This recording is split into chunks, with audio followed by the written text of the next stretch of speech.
Hello and welcome to Fresh Perspectives. My guest today is Colleen Vanderzyden, and we're going to talk about being a medium. So thank you for coming on, Colleen. Thanks for having me. Nice to have you on once a year at least. It's nice to be back. Yeah. So we're recording this program in December, and Colleen has to go to Erie when she leaves here because she is in the Erie Philharmonic Orchestra. So, and they are doing a program this afternoon. Rush.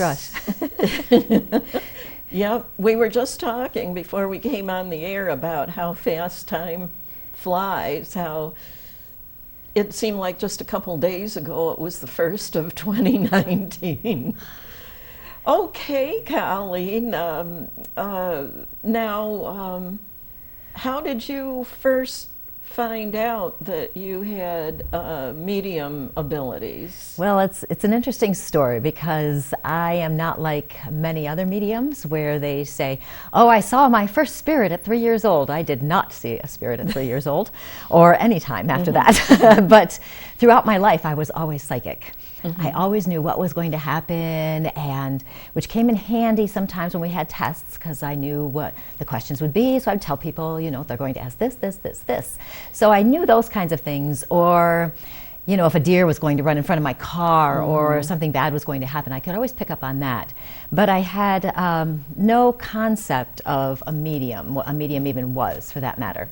And then I moved out to this area to go to music school at Fredonia and connected with somebody who was affiliated with Lilydale. And as I was there, I started going and visiting the church there and participating in some of the workshops and things. And all of a sudden, I thought, well, this is interesting, watching this. And I remember one day in church I had this impression that it was time for me to be a medium and talk to dead people. And at that point, I'd opened up a bit, and I called it my awakening. I realized there was more to life than what I was physically experiencing.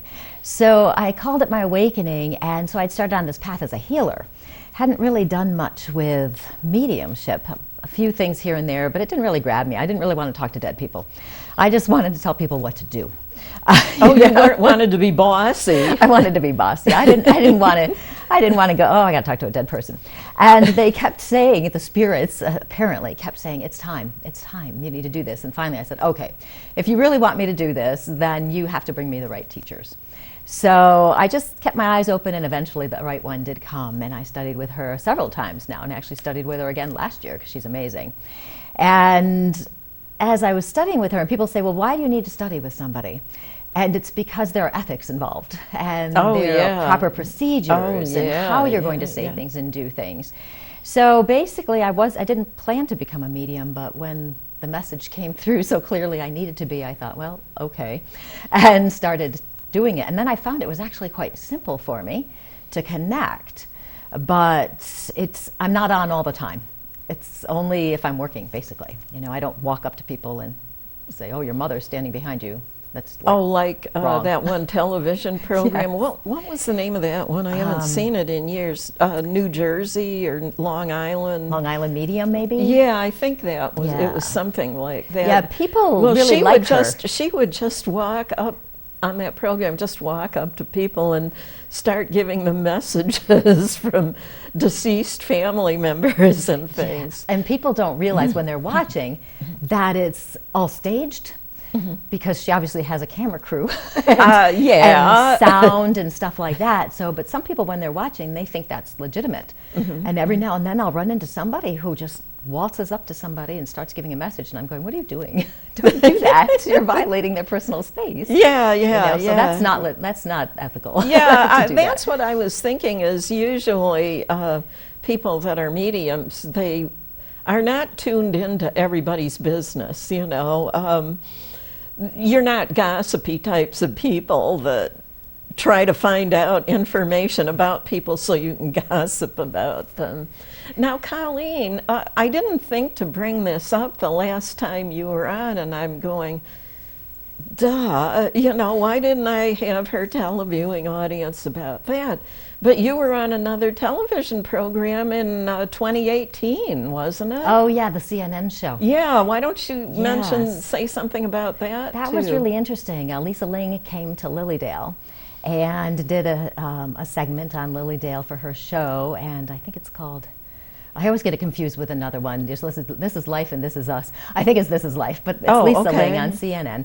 So she came to Lilydale and spent a week there. And wow, well, that's a good long time. Yeah, it was great. And she featured 3 mediums in particular there who are very good mediums. Willa White, Sharon Hill, and Janice Dreschman.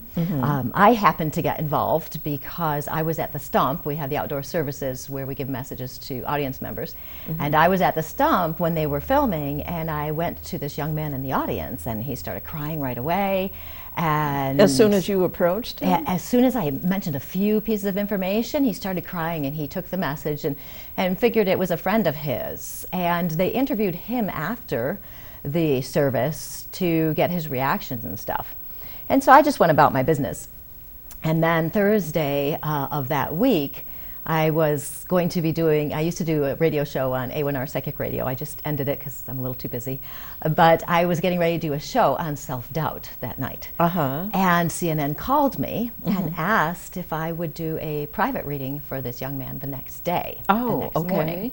The reason the self-doubt show is important to know is because I immediately went into, oh no, I don't know.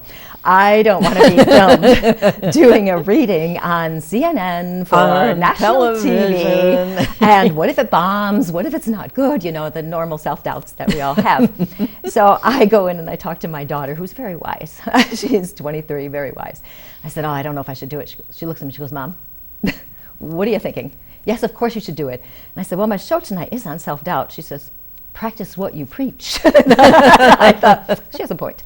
So they came the next morning. I called them back and I told them my concerns, and I just wanted to make sure it wasn't going to be some kind of a negative expose thing, but they were all so nice. The CNN people were wonderful. And so I did the reading with this young man, and his girlfriend came with him. And his friend did come through, and it turned out his friend had committed suicide. And I said to him, I feel like I want to jump. Did he like to jump off of things or something? And he goes, that's how he killed himself. I went, oh. So it was a good reading, and I was really happy. And it was an interesting experience. So then we have to wait for a long time before you know if you're even in the show. And then when it aired, I was the very first thing people saw. You were the very first thing. The very first. When we were watching it, I looked, I'm like, oh my God, there I am. I was the first person. They didn't identify me, which was fine. And they showed just enough of a clip. So it was a very interesting experience to have that professional film crew there. And, I have a picture with Lisa Ling, which was really cool. So it was a very fun thing to do. And I'm glad I did it. Oh, good, Faced good, my good. fear. Oh, good. Now you're really famous. You Yeah, know. well, You were slightly famous from coming on here. Now you're really, really famous. Big time for 2 seconds there, 10 seconds. So anyways, yeah, now sometimes deceased people contact me, but it's not something that I'm really good at, and it's only people that I knew when they were alive that contact me. What's that all about? That's awesome. What's that all about? Is this something I could develop more fully? Oh, yes. Totally. Right now, what's happening in the world right now, a lot of people are waking up and recognizing there is more to life than the physical. And people are having these experiences where spirit's talking to them, or they can do healing work or whatever metaphysical thing that interests them. So a lot of people are waking up now. And it is interesting to hear somebody like you, people who have passed, coming to basically communicate with you. And part of that is because you're open. You understand there is something more. That doesn't mean that people who don't believe that wouldn't have those experiences, because they can as well. But as long as people have an idea it could happen, it makes the channel clearer, I guess. Oh, okay. It kind of makes you open to the messages, the things they're trying to tell you. And spirit really decides if they want to communicate. You know, you can go to a medium and hope to talk to your, you know, your father who passed, and your father may not come through because maybe it's more important that your mother come through and apologize or whatever. And so that'll wind up happening instead? Yes, that can happen sometimes. And for you, the people who are communicating with you are people you have a connection with. So they probably feel comfortable and able to come through to you. And sometimes people, and even when I started as a medium, you hear the stories, people say they see spirit. Well, I don't really see spirit. I don't see them like next to you. Yeah. But there are people who do. Yeah. Sometimes I know they come through with the messages when I'm asleep and they show up in a dream with the message. And sometimes it's a message not really for me, but to be given to the person they want to have the message, you know, like it might be a family member of theirs or something, and they want me to tell them, you know, I'm okay now. I'm used to being on this side. I'm getting used to not having a body to be active in, but I've gotten used to it, and I'm okay, and things like that. So yeah, and so when you connect with them in a dream, do you see them, hear them? Okay. Does it feel like you physically hear them?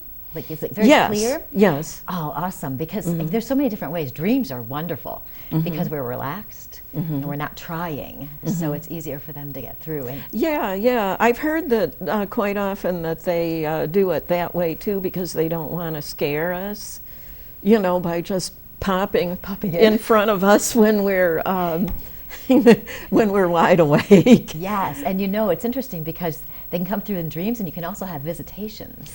Yeah, you know, actually there was one time that I actually did see the person when I was awake, and it was a cousin of mine who died in her early 50s, and she appeared, she was just in front of me all of a sudden. She was just there, not saying anything, just being there. And the interesting thing about it was she looked like she had more like when she was in her early 20s, you know, when I saw her. And so that was... They say that happens. That spirit will sometimes show themselves, you know, 20s or 30s when they're younger. And when you're having a dream, and if you can remember all of the details in the dream, a year or two, 10 years later, we call those visitations too. And so you'll just know it. I had a visitation from my dog that passed. And I remember he had passed, and in this dream he came up to me and put his paw on my leg, and I was petting him, and I'm like, hey, how are you? And it was so clear because you know, you could feel him and you could sense him. Everything was about it. So that you can get messages from the dreams or the visitations within a dream. And it's so wonderful when they can come through and just give you those reassuring messages. Yeah. Now, about a month ago, this wasn't a dream. It was like I woke up. It was in the wee hours of the morning, but I woke up. And between the time I woke up and fell back to sleep, I heard my mother's voice say my name. She just said, Gail. And I've been feeling a little bit puzzled by that. Was she trying to tell me something? You know, it was like just my name, you know, and I could hear her voice saying it. And I mean, I knew it was her because of the way the voice sounded. It sounded like my mother's voice. She just said, Gail. And I was waiting. Too. You have? Yes. Isn't it great? Yeah. Sometimes when you're sleeping, you'll hear something, and it'll wake you up. And I've had that happen with my mom, who's still alive. I can hear her talking to me, you know. And usually, I figure when that's happening, whether you know she's alive or dead, trying to just kind of communicate and get through that there might be a need there. Yeah. But you know, it's just left me feeling a little bit puzzled. It's like, why did she speak to me and just say my name? And then I'm waiting, I'm waiting to hear the rest of the message, and That may have been it. Nothing else came through. Yeah, there may not be anything other than I'm here. Than just to let me know she was there. Yeah, especially to come through with her voice. Yeah, So it's her. She doesn't really have to say anything Oh, yeah, else. because I recognized her voice. I don't know anybody else whose voice sounds like my mother's. So that's awesome. I love that. Mm-hmm. Yeah. So you're a medium as well? Yeah, somewhat. Did any other people get a hold of you by any chance? Back, I think it was in the month of June, there were some people. It's kind of like they wanted me to be involved. They were at one of our vegetarian society dinners, and they're going, well, the three of us, or something like that, we're trying to get a group together of people who do healing with sound.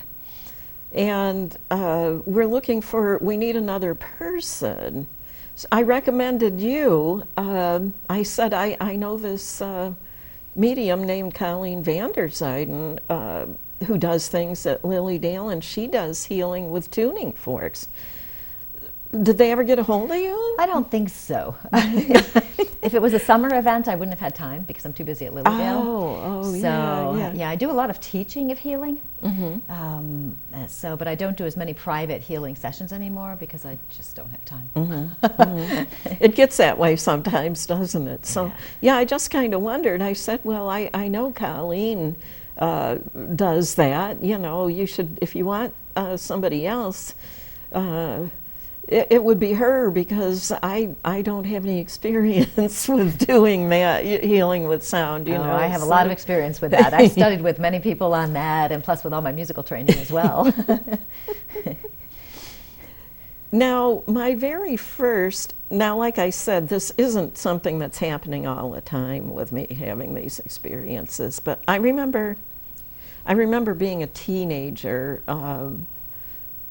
and the first psychic experience I can remember having was I actually traveled in time a couple of days and then popped back. It was Good Friday, the Friday before Easter, and I know I was up and around and awake. This was not a dream, and all of a sudden I was, in church, and a little boy fainted. And a couple of men got up and carried him out of the sanctuary to another room. And then on Easter Sunday, that actually happened in church. And it scared me both times, because I'd never heard of such a thing. I didn't know it was something that could happen and that was perfectly normal, and it scared me really bad both times. But then after that, I started noticing that some of the stuff I dreamed at night would actually wind up happening. Yeah, so you're basically having premonitions Uh-huh. of what's going on. So you're connecting in with something and being able to predict what's going to happen. And speaking of predictions, I do want to make a distinction between psychic and mediumship, because so many people don't realize they're different. They're different, yeah. Yeah, there's different types of psychic abilities. Yeah. Yes, and all mediums are psychic, because to be a medium, we connect in. For me to connect in with the spirit, for you, I basically go through your energy field and then continue on to the other side. So we go that way. So all mediums are psychic, but not all psychics are mediums. And many times people will want a psychic reading, which is where they want us to make predictions. And in Lilydale, we don't really do predictions, just because we all have free will.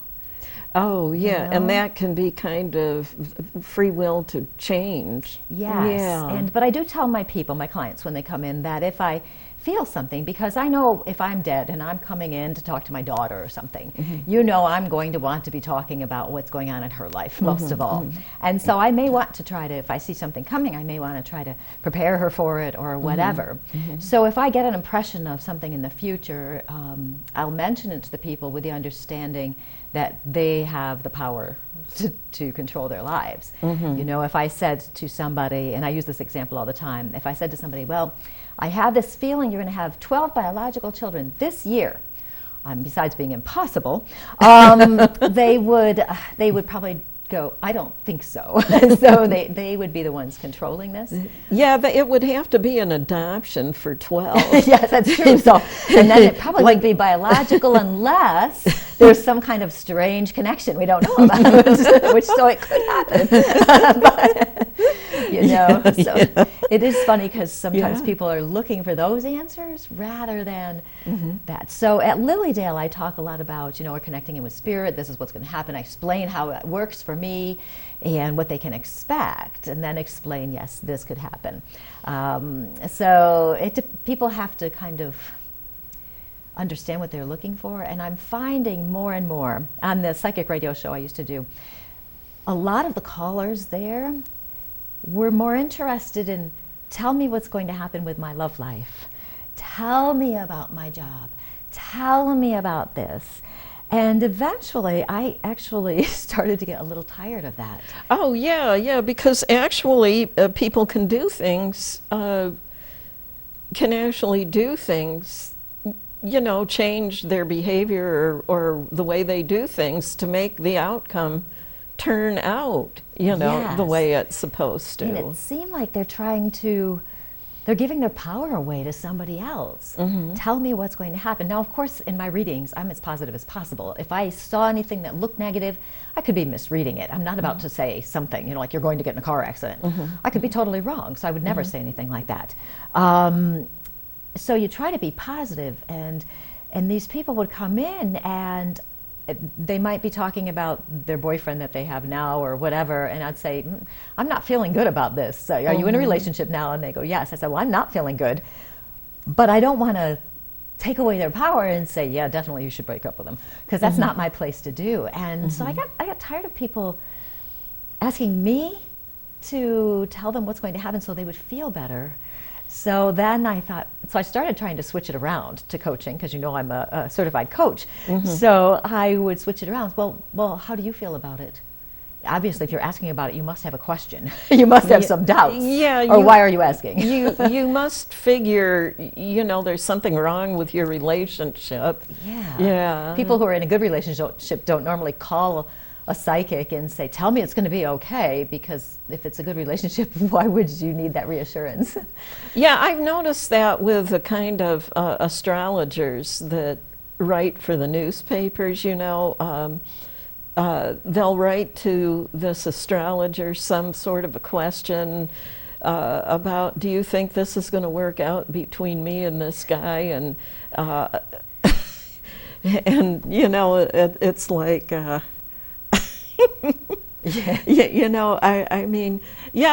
you would think if the relationship was good that they wouldn't be worried about it. They wouldn't. Yeah. And now sometimes, though, if I'm doing a true mediumship reading, touching in with the other side, somebody on the other side may come in to talk about that relationship, and frequently it's to give a seal of approval. They never met the person, and I just want to let you know I love your husband, I think he's great, and they go, oh, and then the client usually goes, oh, thank goodness, I was really worried about that, because they didn't get a chance to meet, so sometimes we can go with that, so that's nice. Oh, yeah. But I like to more empower people rather than disempower.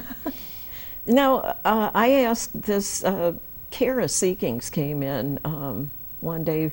We did a program back in the spring where she was just talking about Lilydale and the different kinds of things you can do there and everything. And I said to her, what can we say to people in the viewing audience who maybe think that Lilydale is a wicked and evil place? And she said some things. She said how surprised she was one time when somebody said something to her about, I'm surprised at how normal you seem to be, and stuff like that. So I was wondering if you would like to say something. Oh, about definitely. that. Definitely. Because there are people like that. Oh, yes. And I was just interviewed fairly recently for an article for the Washington Post, where I got to talk about Lilydale and what it's like. And people are sometimes surprised when they find out I'm a medium, because I was a public school music teacher for over 30 years. I'm a professional violinist. You know, I'm fairly normal, but I'm really not. I'm fairly normal, at least in my appearances. And when people go to Lilydale, you know, people have assumptions and stereotypes. And before I knew about Lilydale, I remember, this is really funny, and you may remember this story. You know how at Halloween they have those witches on brooms and they have running into a tree? Yeah, yeah. So somebody had posted something or had it in the newspaper or something, and somebody made some comment about Lilydale in relation to that. Oh, yeah. And I remember somebody wrote a letter to the editor of the newspaper to say that Lilydale was not witchcraft, it wasn't this. And I didn't know much about Lilydale at that point, even though I lived nearby. And it wasn't witchcraft, and I remember thinking, oh, really? So I had picked up on some of the assumptions and stereotypes. Oh, you were even thinking a little bit that way yourself. I was, because I didn't know. And I didn't realize that what it really is a community of people who believe in God. I don't know anybody there who doesn't believe in God. You know, we believe in God, and we believe in the God of our own understanding. So where one person may believe in Allah or Buddha, then others believe in Jesus. Many of us who belong to Lilydale grew up Christian. You know, I was Catholic. And were so you really? I was. I know it gosh. seems hard to believe at this point, right? But I was Catholic, and so those belief systems are foundational to me. I may not be a practicing Catholic anymore, but some of those belief systems make sense to me. And when I went to Lilydale, I could see that I could believe what was right for me. And I also noticed that when we're over there, for the most part, when people come in the gates, they feel more peaceful and they can feel the love that's there. And so I would tell people who, if they're a little concerned that it's the work of the devil, which it is not, and actually to me I find that surprising, to learn more about it, to learn more about the principles of spiritualism, because it basically involves being connected to God and trying to help other people. Really, that's what it's all about. Well, my mother actually grew up in a Catholic family. But when it came time that she fell in love with my father and they got married, my father was Lutheran, and they got married, but not in the Catholic Church. My mother came from a poor family and couldn't afford to have a big church wedding or anything. And so she wound up getting excommunicated. They used to do that back then for that. And so we always went to my father's church, which was the Lutheran church, growing up. But then, when I was a teenager, this was another thing that happened. Along with starting to have psychic experiences, I developed an anxiety disorder, and. So in my 20s, in order to get help for that, there was nothing the medical profession seemed to be able to do for me at the time. This was in the 1960s. So I started practicing yoga at the age of 25. I got into yoga and and wound up going to spending time at an ashram with swamis and Brahmin priests.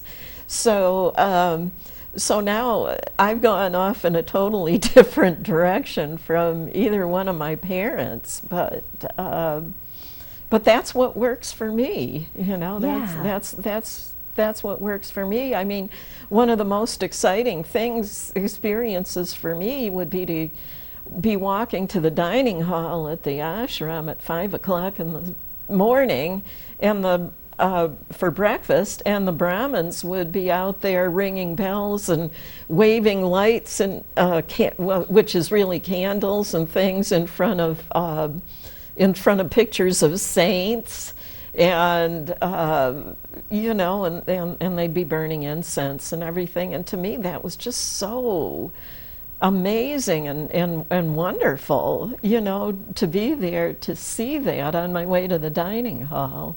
And you know, there's something important in that, because what you were doing was you had to find something that was right for you. Right, right. And so many of us, we were brought up with belief systems to conform how we need to behave and act so that we fit in. So we're not excommunicated, whether it's from a church or from our friends or from society.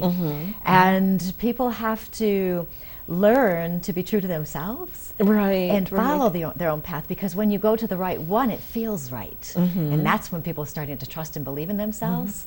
And you did it. Well, the first time I ever spent any time with yoga teachers, they just happened to turn out to be devotees of this Swami Muktananda, who I eventually wound up traveling to visit, you know, from time to time. And the funny thing about it was that weekend felt like I'd come home for the first time in my life. That's a great way to describe it. It felt like coming home. And so many people who practice that say the same thing. Of course, we're getting away from the topic. Well, mediumship a little here, bit, that's okay. It all connects. Yeah, it's all connected somehow, it is isn't connected, it? Yeah, because it's all about being you, really, and following your own path. Right. And mediumship can show you how to do that, and yoga can show you how to do that, and healing work can show you how to do that, as long as people are listening to themselves. Right, right. Listening to themselves. I can remember a time when I was very, very young when I wasn't listening to myself and made a really horrible mistake, you know, that sidetracked my life for at least for about a few years. Yeah. So we've all been there. We've all sidetracked. Because I was listening to other people instead of myself. I knew what was best for me, but they thought they did. So yes, that's something I teach all of the time. Listen to yourself, not everybody else. When I was studying metaphysics, I remember my teacher saying, don't let other people do your thinking for you. So yes, very important. So anyway, we'll all be led. That's one thing I've discovered now over the years. We'll all be led to doing what we're supposed to be doing, what God wants us to do. We will be led there. And this television program is one of those things, you know. It just happened that I got this program so easily. You know, it just seemed to magically happen. I knew it was supposed to. So yeah, that same thing happened with my 2 shows. Too. They just happened, both radio shows that I do. And I'm doing the Lilydale Radio now. I'm live streamed on Facebook on Tuesdays. And it just kind of falls in your lap. It does. You know? It does. And it's because life brings you the opportunities you need yeah, to have. it presents them to you. And sometimes people, I could have said, oh, you know, I don't have any experience or anything at doing this. And you know, just blown off the opportunity. But now I found that I can get a lot of people on here, you know, guests on my program, to give people information that's not common knowledge, but should be. Exactly. Yeah, and you're doing the same thing I am, which is teaching people. Yeah. You know, even in a reading, I'm teaching people. Yeah. You know, what's out there, and we talk about the spiritual aspects of life and how life works. And my other volunteer job just happened the same way. It just, all of a sudden, it's like, well, this is what you're going to be doing now, you know, and that's to run the, with a friend of mine, Ann Watkins, and I run the Chautauqua County Vegetarian Vegan Society. It wouldn't exist anymore because nobody else was interested in taking it over when the people who'd been running it moved away. So, nice. So it's still going. It's still going, and it turns out, and both of these volunteer jobs are ones that once I got used to doing it, have been ones that jobs I've fallen in love with. Yeah. And it goes back again to listening to yourself and taking that action and not letting the doubt stop you. Just try it and see. You know, if you start something and it doesn't work out, you can always change it. Yeah, you can quit doing You it. know, Yeah, there's but very few things in life that you can't undo. I mean, very so few. in a few more months, it's going to be 4 years. No, wait, even less than a few, actually. In a matter of a few weeks, it'll be 4 years since I've had this program. And something like 18 years that I've been running the Chautauqua County Vegetarian Vegan Society. And you're not tired of them yet. No, See? I'm not. And it seems to even get better and better somehow. It's awesome. I love it. I love it. Yeah, so going back to mediumship for a minute, because you had mentioned earlier, and I never really answered, how people could develop it. Oh, yes, You know, yes, so yes. we could go back there for a second or two, because I talked about you being open and how people need to consider the possibility that something like this can happen. And for those who are more strictly fundamental Christian or something, feeling as though it is the work of the devil or something, have to remember that Jesus did it. Yeah, I And know. he basically said, what I can do, you can do. And so that helps. So the first step is always, of course, to be open and then just to see where it goes. And I do recommend people get some training because there are so many people waking up now and having those spiritual connections, feeling as though that makes them a medium. They've had one experience, now they're a medium, and so they hang their shingle out and start giving private messages when they haven't really had the practice yet. It is a lifelong practice. You have to keep practicing to get good at it, and it never ends. It never ends. Never ends. When I first started out, I think back, similar to when I was first teaching, and I think back to that time and think, what was I doing? And the more you do it, the better it is. You just never know what's going to happen, and Spirit will guide. So Spirit will teach you as you're doing it. But I do recommend people get some training on that and take some time before they get too egotistical. There was a story of this guy who wanted to be the next whatever, teenage medium on TV or something, one of these.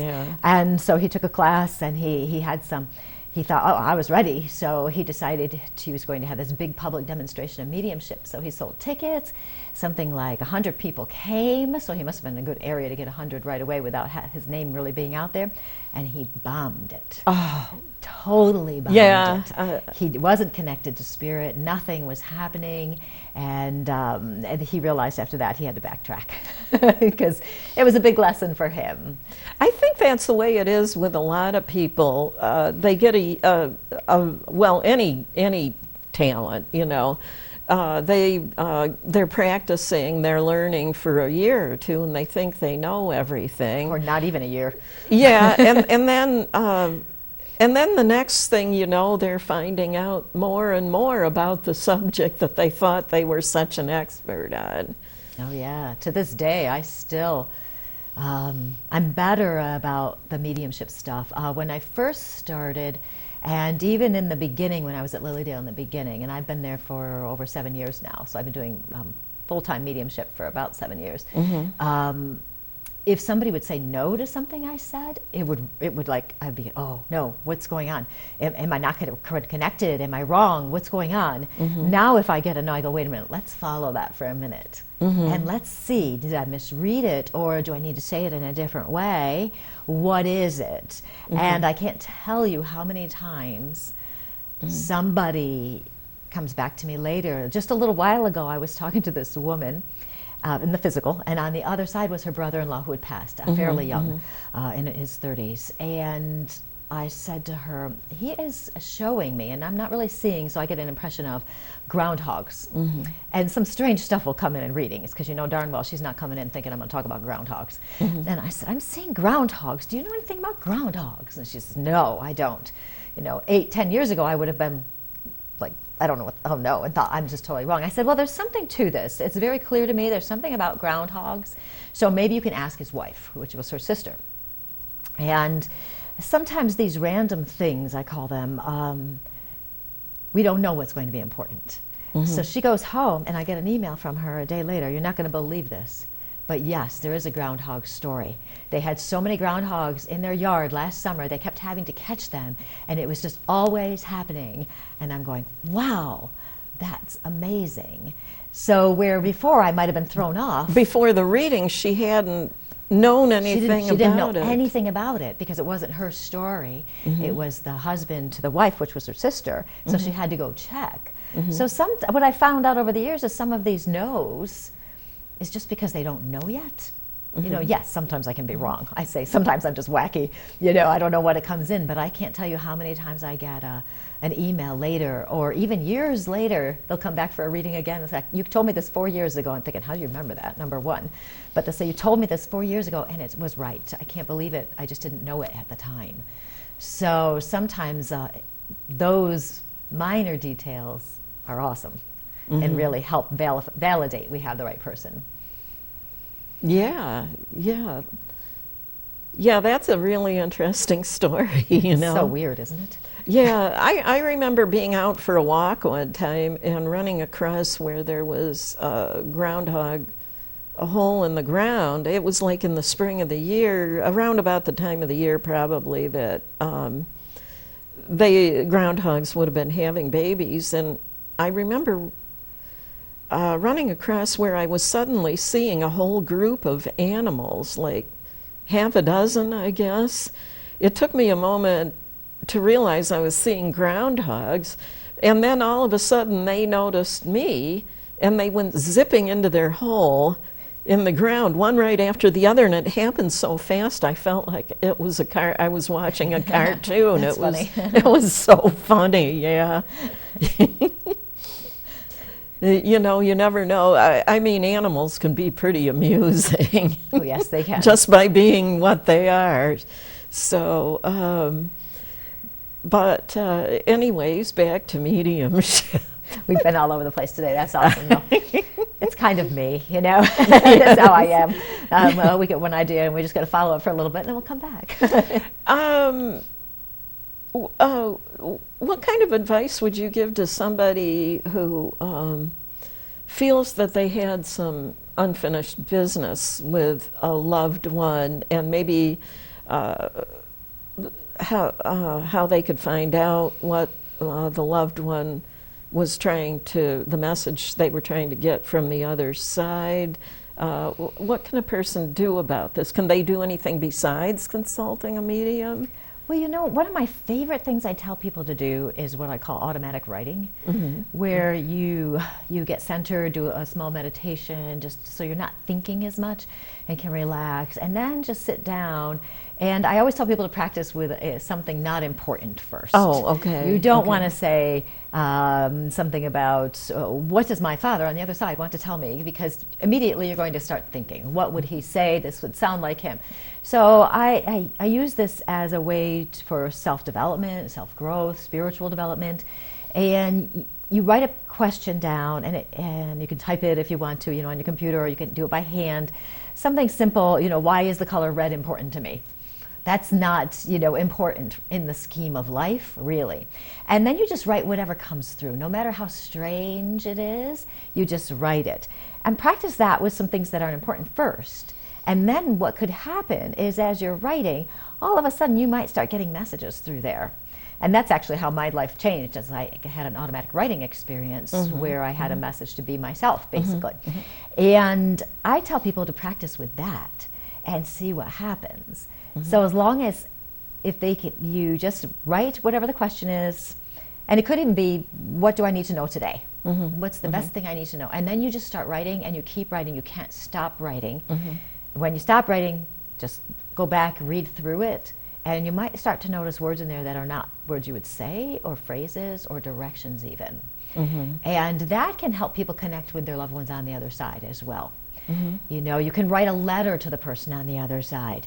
So, dear Dad, blah, blah, blah, blah, blah, I miss you, I wish you were here, all of those things. What would you like to tell me? And then just keep writing.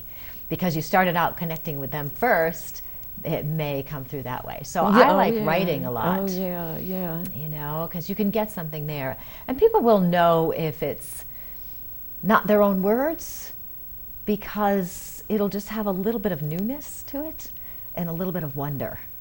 So people can tell the difference, you know. Well, even, you know, even for people who are writing articles, now, when I worked for the Resource Center years ago, I can remember there was a point in time where I was writing a monthly article for a Resource Center's newsletter. Basically, I would write articles about interesting activities because I worked in a group home, and I was writing articles about you know, different outings we'd do and things like that, the ones that were the most interesting. And as long as I could get, once I got the opening sentence of an article down, it seems like the articles just pretty much wrote themselves. You know, all of a sudden, as soon as I get that first sentence down, all of a sudden, you know, it would just be pouring out, you know, the words and stuff. So yeah, it's the same thing, because it's like being in the zone and Yeah. being in the flow. If I'm writing a radio show and I want to have, I have to write some things out first to make sure it's going to flow. If it doesn't flow, I can't do that show, you know. And it's the same exact thing. And for me, a lot of that came from playing the violin. And it took me a long time to figure this out. I was so used to practicing and being in a zone for 2-3 hours of practicing a day. You just get in this zone where you're tearing the music apart and making it better. You go back and do it again and back and do it again. So it's kind of a meditative zone. And part of when I went to mediumship, I couldn't understand how I could move into meditation so quickly and connect so quickly. I had already practiced being in the zone for 20 whatever years as a musician. And it's the same thing with the writing. Exactly. You're just channeling the information. It's coming from somewhere. Maybe your higher self, or it could be coming from spirit. Who knows? yeah, yeah. And take it. Whenever you get guidance from above, take it. Yes. Act on it. Yes, really, really. So have you had any particularly interesting experiences that stand out in your mind as being the most interesting psychic experiences that you've had? Oh, there's been some wild ones. There have been some wild ones. Thinking of so many things, actually, that I'm like, not sure what to do with this. There is so much there. You know, I've predicted car accidents for myself. Oh, for yourself. Not for other people. I'm not about to tell them that. Though I did have, and this is actually a fun story, I did have a mediumship client come in, and we got on the topic somehow of her getting a new car. Oh. And she was talking about wanting to get one in the spring. And this was, I think it was in October, November. And I kept saying to her, you know, I'm feeling like you're going to get the car sooner than that. Oh. It feels sooner to me. It doesn't feel like April or May. It just doesn't feel like that. I don't know why or anything, but that's what it feels like. I said, it doesn't seem to be a big concern, really. Well, she called me later. On the way home from the reading, a deer ran into their car and totaled it. Oh, geez. And she was so upset with me because I hadn't told her she was going to get in a car accident. And I said, I didn't know you were going to get in a car accident. All I knew was you were going to get in a car sooner. Well, yeah, you know, it's like, it's my understanding that no psychic is 100% accurate. Yes, that's so true. I guess Edgar Casey was close, 90 some good stuff. some percent. Yeah. Now, watching some mediums, and of course, I watch quite a few mediums. I've seen one who will go nameless right now, who can be on TV on occasion, who I saw was 100% correct, 100%. Wow. And I'm sorry. No. I was watching him, and I can see people's auras, and his aura was black and hanging off him. If you watch somebody like John Edward, an amazing psychic medium, amazing. If anybody gets a chance to see him, he's awesome. If you watch him, you'll see this gold glow around his head. His glow is so big that people who don't see auras can see it. And 2 times ago when I saw him, somebody in the audience, he has an opportunity where he can ask questions, and he usually comes to Buffalo in April. Somebody raised their hand and said, there is this glow around you. What is that? And he says, oh, people say that all the time. Well, what it is he's so connected to God and Spirit that his aura has that color there, you know, and he's quite good. And I've seen him, very rarely does he make a mistake. But that, and if he does, it's just because he misread it. So it's not wrong. Oh, yeah. He just said the wrong words. He didn't describe it quite the right way, or the audience member he's talking to did not pick up on what he was saying. Oh. I remember him talking to somebody saying, somebody around you has died of lung cancer. And she's going, no, no, no. And he's going, no. Somebody around you died of lung cancer. And she's going, no. And he says, I'll wait. And he stood there. And then she goes, oh, yeah. And then she got who it was, because sometimes you just don't connect with that. But he's very good about that. That other person I was talking about with the black aura, because nothing was ever wrong, he never had to figure anything out. It was like he had something in his ear and somebody was telling him stuff, or he had a photographic memory or something. So I do caution people. Is that unusual for an aura to be black? Usually. I mean, Usually, I've never even heard of such a thing. The only time I've heard of that, and I've never seen it except for this person, my theory before I saw him was, if it's black, you got a big health concern and you probably should go to the doctor. Okay, something is going to happen and it's not going to be good. So if somebody's aura is black, they're seriously ill. Something's wrong. Something's wrong. Something is wrong. And if I saw, like with him, I could tell it was an indication of how he was working rather than his health. Oh, because okay. You know, he looked healthy. I didn't look at him and get any sense of a physical issue, Mm-hmm. and I pick up on that with people. I didn't get any of that. I think it was just how he was working, because to me, it just felt very wrong and unethical. Obviously. So there were some issues there. Mm-hmm. In our auras are fun. Auras are so much fun to look at, and I love teaching that too. Because the aura can tell you so much about yourself. How big it is and how bright it is. Mm-hmm. Will tell you how connected you are to spirit, or how pure your energy is, or whatever. Mm-hmm. Would you explain to our viewing audience what an aura is? It's probably a good idea. It's probably a good idea. I mean, they're sitting there.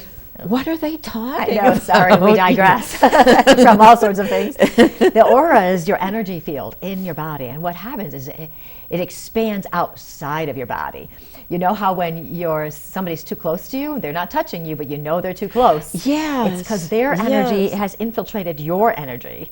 And if they're not a nice person or something, and you get the heebie-jeebies, or whatever they call it these days. Those feelings you get, you meet somebody and you don't know why, but for some reason it does not feel good to be around them. Yes, and it's that aura, that energy field. And our energy field does extend out from our body quite a distance. Mm-hmm. So, if you're doing healing on somebody, you can work, 8 inches away from the body and work in their aura to help heal them. But it does go out, and so when you're with another person, your auras, your energy fields are mingling.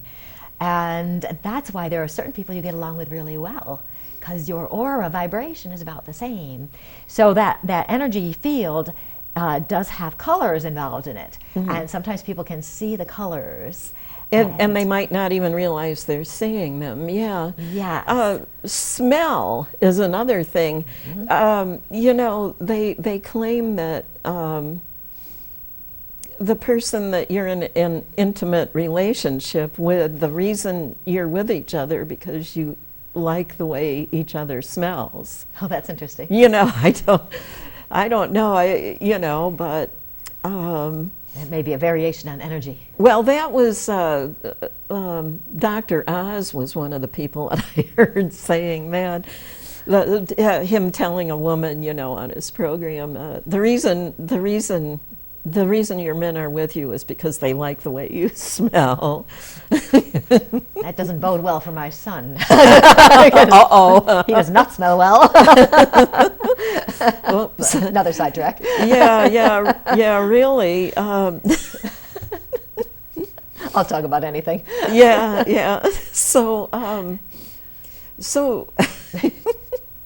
So anyway, now hopefully the viewing audience understands what an aura is, and that's probably people were psychic, the ones that drew pictures of holy people back in biblical times and like that, where they would show a halo around the person, was that they could see the people's auras. Yeah, and you know, a fun way to practice seeing auras for people who want to try it in the spring, particularly when the leaves are coming out on the trees. If you look at a tree that is starting to bloom, when the leaves are just little the buds baby are just sized, starting and they're getting a little bit bigger. If you look at a tree and have the sky in the background, you might be able to see like this whitish glow around the tree. And that's the energy, the aura of the tree. And that's a fun way to practice, because it kind of looks like a shimmery, when you're first starting, it's kind of shimmery, like light off of a hot pavement. You know, it gives you that little Do you feel. have to do anything special with your eyes to be able to see this? Do you have to focus them a certain way? I kind of blur them a little. Like if I were going to look at your aura right now, which I'll do, I would look in this area here to see what I see. And then I kind of just look between the background in here a little bit. And for you, actually, let's talk about your aura. Okay. Let's talk about your aura. Let's talk about it. Okay. You have a nice purpley color going right here. Okay, and there's also a little of a channel up here, kind of like a column going up, if you will. Oh, okay. And so for me, when I look at purple colors and lilac, those kind of colors, to me mean my definition is a spiritual color. You know, it's not just because you have some purple in your shirt, okay? Because I'm up here. So that's a more spiritual color. So when I see that, it gives me the impression that you're in your zone, in your power, and it feels good to you. Your energy also comes down like this a little bit, kind of comes this way. So for me, that also the purple means, yeah, that it comes right down this way. So that to me shows me that it's blending through your throat area and coming down with the communication, because we're talking, so that's part of it. Right. So the colors there will mean certain things to people. There are traditional meanings, and then we kind of make them our own as we do it. And the aura doesn't stay static; it's always moving. So it gives it moves with the flow of whatever's going on. And it changes color. Yes, and the emotions. Yeah. So predominantly now, I know it keeps changing, you have a lot of purplies coming out. They're going outward? Yeah, they come this way. Like I'm giving to the universe or something? And it's just an expansion of yourself, basically. You know, it's nice. So I'm not saying anything weird. Oh, good. Nothing weird in there. Oh, good. I hope that I'm not turning into something weird. Yeah. Never. Okay, well, we've pretty much run out of time. Was there any other message you wanted to make sure that you gave to our viewing audience today? I think today's message is mostly just be open-minded. Be open-minded. Be open-minded. If you don't know about something, rather than making a judgment, investigate it. Ask questions. Be open to learning and growing, because you just don't know. I didn't know I was going to be a medium. Oh my goodness, no. You just don't know where life is going to take you. So if you're open and you're investigating, you're going to get exactly where you need to go. That's my message today. Tomorrow would be different. And you're going to have fun opportunities. You might get a TV show. Yeah. You never know. You never know. Well, thank you for coming on. Again, it's always fun when you come on to talk with me. And I'll see the rest of you in the viewing audience on the next episode in a couple of weeks.